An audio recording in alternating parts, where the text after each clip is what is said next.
Assalamualaikum warahmatullahi wabarakatuh.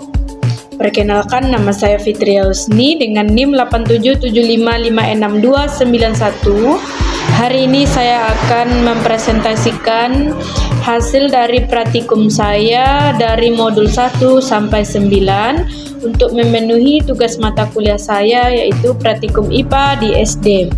Baik, praktikum yang pertama yang saya lakukan yang sudah lewat adalah tentang ciri-ciri makhluk hidup, yang mana kesimpulannya dari praktikum ini adalah bahwa makhluk hidup memiliki ciri-ciri yang sama, baik itu bergerak, bereaksi terhadap rangsangan, bernafas, dan memerlukan makanan serta dapat tumbuh dan berkembang.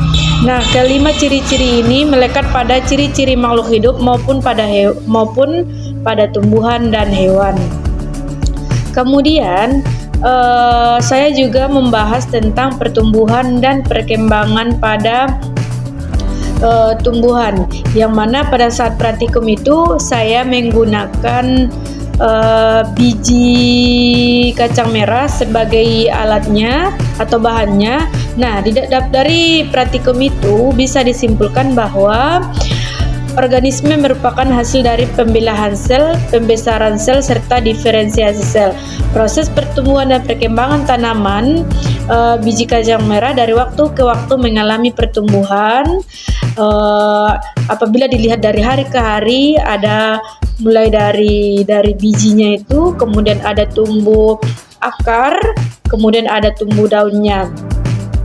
Kemudian praktikum selanjutnya adalah tentang pencemaran lingkungan, yang mana yaitu pengaruh deterjen terhadap pertumbuhan biji kacang hijau.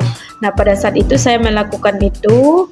Kemudian dari hasil praktikumnya adalah bahwa semakin rendah presentase deterjen dalam air, maka pertumbuhan perkecambahan kacang hijau akan tumbuh dengan baik. Namun apabila presentase deterjennya semakin tinggi, maka pertumbuhan perkecambahan kacang hijau akan terhambat. Kemudian saya juga melakukan praktikum yaitu uji makanan, yaitu uji karbohidrat dan uji lemak, yang mana pada saat itu saya menggunakan 6 bahan, yaitu pada ada yang berkarbohidrat. Saya saat praktikum adalah nasi dan kentang, dan yang mengandung lemak pada saat praktikum adalah margarin. Kemudian selanjutnya saya menggunakan praktikum yang berjudul gerak, yaitu ada 2, gerak lurus beraturan dan gerak lurus berubah beraturan. Kesimpulannya pada saat praktikum adalah gerak lurus berubah beraturan adalah suatu objek yang bergerak dengan kecepatan tetap atau konstan dalam satu garis lurus. Nah, karakteristik dari gerak lurus beraturan ini adalah kecepatannya konstan, artinya tidak ada percepatan, posisi objeknya berubah secara linear seiring waktu. Sedangkan gerak lurus berubah beraturan ini adalah kecepatannya berubah secara teratur, baik bertambah maupun berkurang karena adanya percepatan tetap. Kemudian praktikum selanjutnya adalah jenis dan bentuk gelombang. Nah, di sini saya saat melakukan praktikum ada mengamati 2 jenis gelombang. Yang pertama gelombang transversal dan yang kedua gelombang longitudinal. Nah, dari praktikum itu saya bisa menyimpulkan bahwa gelombang transversal adalah gelombang yang arah getarannya tegak lurus dengan arah perjalanannya. Gelombang transversal bentuknya seperti bukit dan lembah. Dan kemudian gelombang longitudinal adalah gelombang yang arah getarannya searah dengan arah rambatannya. Maksudnya gelombang memanjang berbentuk rapatan renggangan. Nah, perbedaan dari 2 gelombang ini setelah saya amati atau setelah saya melakukan praktikum adalah kalau gelombang transversal dan universal itu pada arah rambatannya itu bila transversal tegak lurus, sedangkan longitudinal searah memanjang dengan rambatannya. Baik, selanjutnya praktikum yang saya lakukan adalah tentang sifat cahaya, yaitu pada saat praktikum saya mempraktekkan tiga sifat cahaya. Yang pertama adalah cahaya dapat merambat lurus, yang sudah saya buktikan dengan menggunakan kardus yang sudah dilubangi di tengah. Kemudian ada lilin sebagai cahaya dan saya lihat di situ bahwa cahaya dapat merambat lurus. Kemudian yang kedua adalah cahaya dapat menembus benda bening. Sudah saya praktekkan, ada dua alat yang saya gunakan. Yang pertama plastik bening, kemudian pada gelas yang tidak bermotif dan gelas gelap. Nah, bisa dibuktikan pada plastik dan gelas bening itu bisa menembus cahaya. Kemudian pada gelas gelap hanya nampak bayangan. Kemudian apakah cahaya dapat dibiaskan? Sudah saya buktikan juga, yaitu dengan gelas yang berisi air, saya letakkan pensil di dalamnya dan itu menyebabkan ada patah-patah. Kemudian praktikum selanjutnya adalah tentang lensa cembung dan cermin cekung. Sudah saya lakukan praktikum dan hasilnya adalah semakin jauh jarak fokus maka keakuratan atau kekuatan lensa semakin kecil, dan semakin dekat jarak fokus maka keakuratan atau kekuatan lensa semakin besar. Titik api positif atau cembung merupakan titik potong berkas sinar bias jika sumber cahaya berada jauh tak terhingga. Titik api cermin cekung merupakan titik potong berkas sinar pantul jika sumber cahaya berada jauh tak terhingga.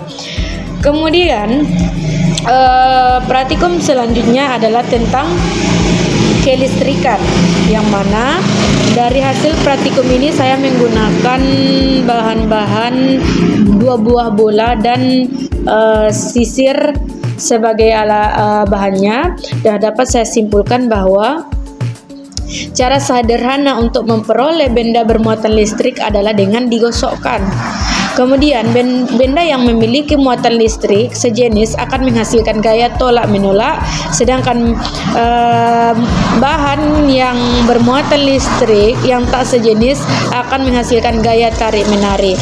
Dan pada sisir sudah saya buktikan digosokkan ke rambut dan hasilnya adalah kertas menempel. Baik, penjelasan yang tadi adalah praktikum bimbingan yang sudah saya lakukan. Selanjutnya saya akan menjelaskan apa saja praktikum mandiri yang sudah saya lakukan, yaitu yang pertama adalah tentang simbiosis. Di sini saya membahas ada 3, simbiosis, parasitisme, mutualisme, dan komensalisme. Nah, di sini saya dapat menyimpulkan bahwa simbiosis parasitisme ini adalah hubungan yang saling yang mana satu dirugikan dan satu diuntungkan. Sedangkan hubungan simbiosis mutualisme adalah hubungan yang saling menguntungkan. Contohnya pada saat saya praktikum adalah lebah pada bunga. Kemudian simbiosis komensalisme adalah hubungan yang salah satunya tidak dirugikan dan tidak juga diuntungkan. Kemudian praktikum mandiri yang saya lakukan yang kedua adalah tentang pencernaan makanan.